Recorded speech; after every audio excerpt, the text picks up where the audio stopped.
all the top news from the world of sports tech. I'm bringing you this episode from sunny London, which is why my face is a bit overexposed as well. But we won't pay any attention to that. Instead, I'll jump right in to the top stories, starting with funding news.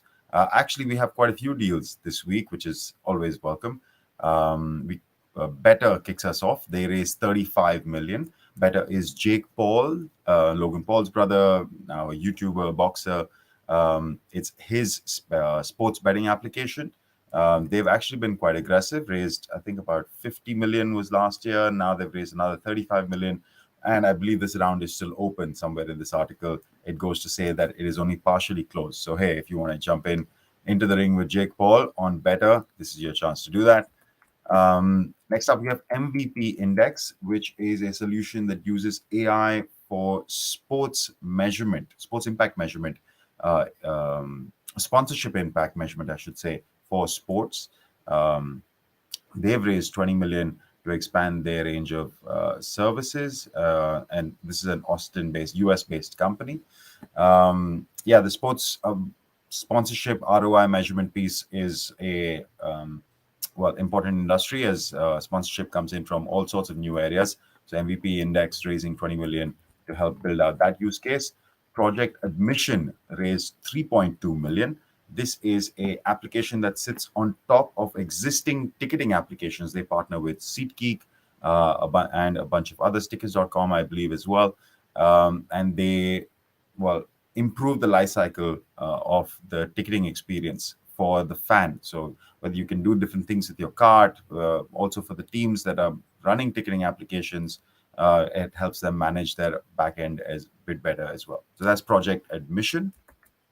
Lastly, to close out the funding news, Hawks Ventures, they make their first investment into Arena. Arena is a strength training smart fitness device. Details in it, what exactly it does, but basically it's strength training and captures a lot of data while you're training as well. Okay, that is our funding news. Quite a few deals to go through there. Next up, we have the Tour de France. NTT keeps doing all sorts of interesting things with the Tour de France. With each edition, I feel like they keep adding new pieces of technology. Last year, they did a digital twin of the entire Tour de France. So you could track, you could go into a virtual world and basically see where the riders were at different points and gather all sorts of data about your favorite riders and follow them. Now they've added a ChatGPT like functionality and also created digital twins of the bikes themselves. What does that mean?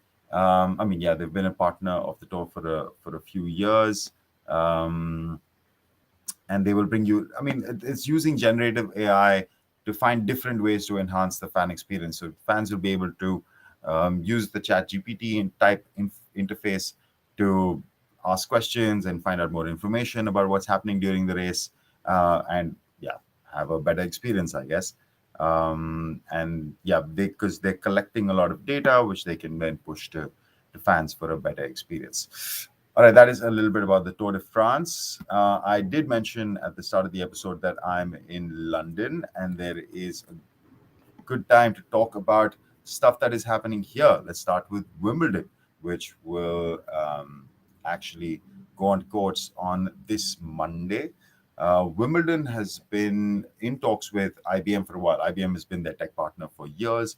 They are bringing IBM's AI commentary, which IBM had at the Masters earlier this year. They're bringing that to Wimbledon, allowing fans to basically follow their favorite tennis game. And as is the same case with golf, you can't follow all the games that are happening simultaneously and knock in the cameras, knock in the commentators. So AI commentary allows you to follow your favorite player, because you press the red button and get a different a game that you can watch, and AI commentary will help you watch the game or experience the game in a better way. But that's not all. There are quite a few little AI bits that Watson or IBM with their Watson X application will bring into Wimbledon. So AI commentary is one. They will also do there's a draw analysis thing. They basically predict who has a good draw and who has a bad draw, which maybe all fans can do themselves as well. They will do based on the AI draw analysis. We'll also see a player's projected path to the final, stuff like that. Try to make it a bit more interactive. There is also a design. Yeah, there are enhancements on the mobile apps. This is not as important. So the main thing is the AI commentary, which is generative AI, and how it can help fans connect to their favorite Wimbledon, to the favorite tennis players at Wimbledon. Speaking of Wimbledon, they continue their digital enhancement with a partnership with Fortnite. And in fact, they have a lineup of digital experiences that they've launched with Fortnite. There's a little video here that I can play for you. You can see here it's a completely digital world that you can get access to. You are interacting with some players or digital avatars of players. You have a little game that you play, kind of Roblox style interactive game, and yeah, just have a bit of fun, and that you can experience together with your friends or other people in this virtual world. So yeah, I think this partnership again goes to the same case. We've seen FIFA do some work with Roblox, also with Upland. We've seen a bunch of Tennis Australia did their virtual world with, I think, Decentraland last year for the Australian Open. So yeah, this is another example of sports teams, sports leagues, tournaments, whatever it is, understanding that being part of virtual worlds is a really good testing ground for them. Whether it is on Roblox's, well, I think the monthly users on whichever form of metaverses that you might follow, whether it's Roblox, Decentraland, Fortnite, etc., is 500 million users per month, which is a big number. And you have to go where the users are, and this is just another example of that. So Wimbledon pushing into Fortnite. And our top story of the week stays with Fortnite, and it is Nike and their dot. Oh, well, it's actually, this is the image of the Wimbledon one. I showed you this video already. This is Nike coming into Fortnite. We covered the story of Nike dropping their dot swoosh NFT-based digital merch into the EA Sports games. So EA Sports FC, the NHL game, and NFL Madden as well. Now they're bringing it to Fortnite. There's a little video here. Yeah, so you get shooting and killing people, I guess. And this is just another example of Nike taking the lead on digital merchandise, which they clearly give a lot of importance to.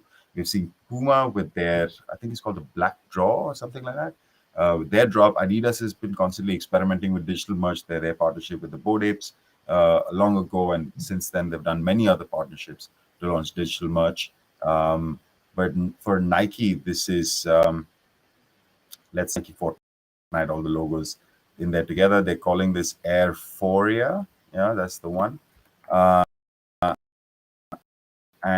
And why do they do this? I'll get the cookies out of the way. 500 million users or something from various virtual worlds, 240 million of them on Fortnite.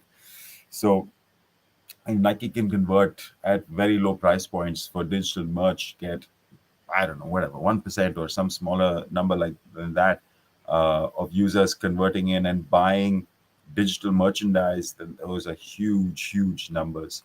And also, I think the case for digital merchandise is pretty strong. It's an area that we are looking at more actively as well. There's no reason to believe that people who like to dress themselves well in real life won't want their digital avatars to dress well as well, especially that if that is an area that you're spending a lot of time in. And so Nike's continued investment in this area makes a lot of sense for them, as we will see a lot of other sports brands, sports teams, everybody get into it. We have LVMH, one of the largest, the biggest fashion brand or fashion holding company in the world.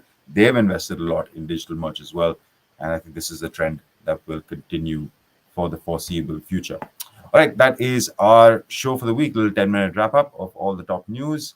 As always, stay connected with us on Twitter, on LinkedIn, on Instagram, on YouTube. If you haven't watched the show, then go check out previous episodes as well. We have a lot of content that we bring to you. All right, guys. See you next week.